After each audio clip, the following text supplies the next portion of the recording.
Welcome to Field Supervision Training for Spring of 22. My name is Dr. Shelley Allen, and I'm here to guide you through the new changes to our program. We want to thank you and tell you how grateful we are that you're part of our team. You are a valuable piece to adding experiences and advice to our students to help give them a well-rounded program, and we do really appreciate it. So we have what's called now the Elite Field Observation Experience with a coherent sequence. So ELITE stands for Educational Leadership Initiative to Teach Everyone. There will be 3 observation phases. You'll have the observing, the participating, and the leading. As part of this field observation experience, the candidates will address the needs of socioeconomically disadvantaged or at-risk students at their campus. So let's take a closer look. We're going to focus on observation 1, which is their video 1. We'll have other videos later that will give you video 2 and video 3. So in this video, candidates and their campus site supervisor are going to develop a campus level needs assessment that will address the teaching and learning of socioeconomically disadvantaged or at-risk students on their campus. The needs assessment and activity of phase 1 will be presented by the candidate to an appropriate campus group. That group is going to be created by the student and the campus site supervisor, and they're going to record that presentation for their field observation video that has guidelines and a grading rubric. Just like in our other guidelines, we have contextual standards. These are like our non-negotiables, the things you're going to look for and make sure the student has. So their video submission is going to be one segment that's going to include the introduction and the activity itself. We will not have a reflection video anymore. That reflection is going to be a short written reflection as part of their DAD-R in Blackboard. That meeting has to take place on a campus, and we have to at least see the participants at some point, and we need to hear them all the time when they're talking. So due to COVID, they may be spread out across the room. That camera may move around, so you will go ahead and give them credit as long as you've seen those participants at some point and you can hear them when they're talking. The candidate must be professionally dressed in their video, and that video needs to be uploaded into their UJA or My Media account and then uploaded into the Blackboard for assignments. So as part of our changes, good news is you're going to have about 20 students, and you're going to work through all 3 phases with them through this long session. So you're going to get to see them at the beginning, the middle, and the end. You're going to get to see them grow. So that's kind of exciting. And they always wonder, are you going to be my same field supervisor? And the answer now is yes. So we are excited about that. So your task is going to be to review that video in Blackboard. You're looking for that 1 45-minute clip with demographics and the video topic. You're going to look for that reflection in their DAD-R, and you are going to fill out that rubric in Blackboard as well, providing feedback, a coaching statement, and goal, as well as scoring out that rubric. So step 1 for you is going to be to review the DAD-R. There you're going to find the student's email and phone number. You're going to find the information about who's in that video, the campus, the site supervisor. You're going to see the reflections answered from questions. If the candidate doesn't complete this, then you're going to stop at row 1 and you're going to work with that student to complete that. So send an email and say, hey, you didn't fill out your DAD-R. I need you to get that done. And then you're going to score it appropriately on the rubric because they didn't get it in on time. So take those points off for not getting it in on time and then move on to the next steps as the candidate gets that finished. So this is going to help you make your feedback a little more personalized. You're going to have the names of the participants. You're going to have the names of the candidates. You're going to have the name of that site supervisor. And you're going to look at that reflection. You're going to get a pretty good idea of what you're going to see as you do that video. Step 2, you're going to open up 2 tabs. One's going to have Blackboard. One's going to have that smart sheet. So don't panic over the smart sheet. It's going to look much like your workbook in the past, except the smart sheet is going to be like a live version of Excel. So it's going to fill in that information. It's going to keep that information. You're not going to have to send that workbook in. It's going to be in that smart sheet, and it's like automatic, kind of like a Google spreadsheet or a Google Doc. So my tip would be open up a Word document. I always type my feedback back in a Word document with my coaching statement and goal, and then I spell check everything, make sure everything's correct, and then I copied and pasted it in my workbook. I suggest you do the same thing for your smart sheet, and you're also going to copy that feedback information and goal and coaching statement within the rubric. That way you make sure everything is correct and just like you want. Plus you have a backup document if something happens to go wrong. Step 3, you're going to open up that video assignment in Blackboard. You're going to click on that new rubric. You're going to review the video. In that compliance area that we'll look at in just a minute, you're going to type in feedback, coaching statement, and goal, . In those titles, you're going to type in your information about that video submission. Give them their feedback. This needs to be continuous with no return. So you see it in a nice little row there. When you type it, you're going to put feedback and type out their feedback, and then roll right into coaching statement and type their coaching statement, and then right into goal. So it's going to be one big continuous paragraph.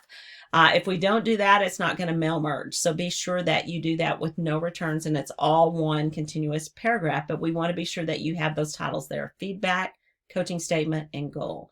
And then you're going to score the rest of the rubric rows. So then you have the rubric. Again, that first row is compliance. If they didn't do their data or other things, then you're going to work with that student to get that completed. And then you're going to take off for it being late because they're not going to have it in on time. So let's say that Shelly has a video and it's 42 minutes long.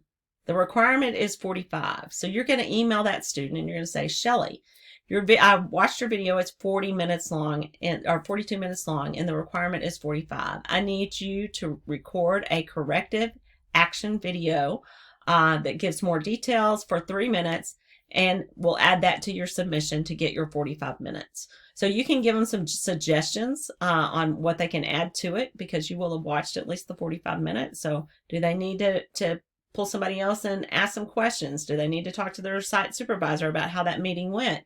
You'll decide that based on that video clip that you watched. I talked a little bit about smart sheets. So I'll kind of gloss over the overview of it. Dr. Harrison will send out a video as well, or videos that will give you the details and walk you through the exact steps of how to fill in that smart sheet and the things that go with it. But most of that information is going to populate for you. There is going to be a drop down for a TEA statement, and we'll kind of look at that in a minute, but you're going to copy your feedback, coaching statement, and goal in that one long continuous paragraph with no returns. Remember, if we have returns, it's going to not mail merge it correctly, and you're going to be sure that you put in your post-conference date with that student. Another new item is a statement to their site supervisor. This is just going to be a brief statement. You can make up one and use it for all of your students for this observation video. But as you move to the second video, the participating video, then you want to be sure that the statement changes. You're just going to thank that site supervisor for being a site supervisor to the candidate, for providing their expertise and examples and helping them with this needs assessment maybe. So you can make up your statement. It doesn't have to be long. You're going to copy and paste that in your smart sheet as well. Some ideas for scheduling. So I know you only have 20 students, but 20 emails going back and forth can be kind of frustrating. So you want to be sure that you have varying points in the day, because not all of them have the same conference time. And as you know, COVID has kind of changed education. So a lot of them have other duties assigned. They have other things going on, meetings and other things. So their time is pretty precious during the day. So make sure you have options for various points in the day and maybe even on the weekends. I like to use Doodle, so you can go to doodle.com.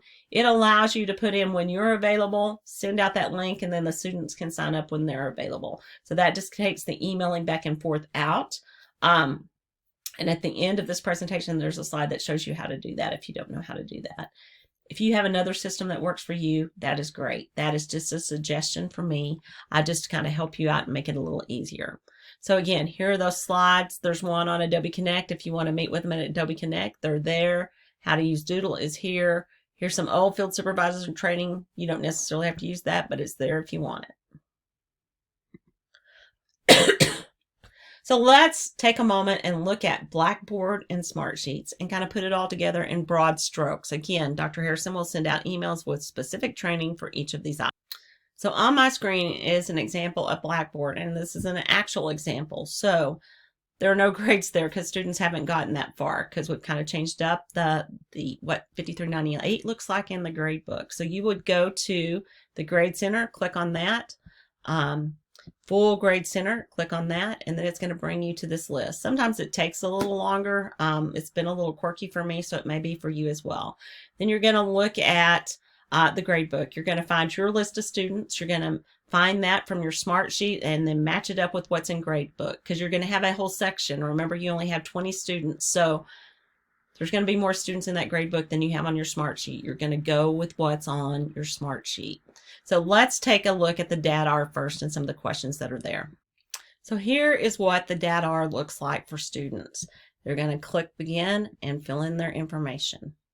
So they have questions to answer as follows: their last name, their first name, their phone number, what best describes their school, elementary, secondary, or both, what describes their participation in the Lamar program, how they were certified, whether alt certified or traditional, whether they've taken the pass load of the 268, which observation this is. So for this one, we're looking at observation 1.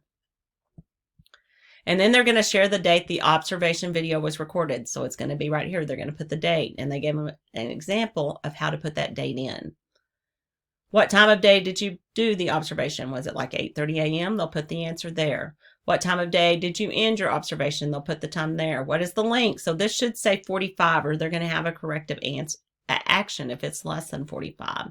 Name of the site supervisor, their email, list of names of who's participating. This is how you're going to know who's in the video. And then here's the reflection. What did they learn from the observation activity? How will they use what they've learned? After reflecting on the observation activity, what do they wish they'd done differently? And what activities or experience do you need to bring your learning from this observation activity to the next level? So this may give you an idea of maybe a goal they might need to work on. Then they would save and submit it. So after you've reviewed that DADR and have really, it's pretty straightforward and simple. However, we know with any new program in using something new and grading through Blackboard, and we have a new rubric and we're adding it to a Smartsheet, there's a learning curve. Sometimes there are glitches. So we are very happy to answer your questions. Dr. Harvey has asked that you email him and contact him if you have any questions, and then he will disseminate it to the rest of us that are able to help you. But we are here to support you. Don't get frustrated. Ask. And Dr. Harvey will get you in touch with the person that is their expertise in their lane, so to speak. So again, we are so excited you're part of our team. We could not do what we do without you. So have a great session and enjoy the new observation video.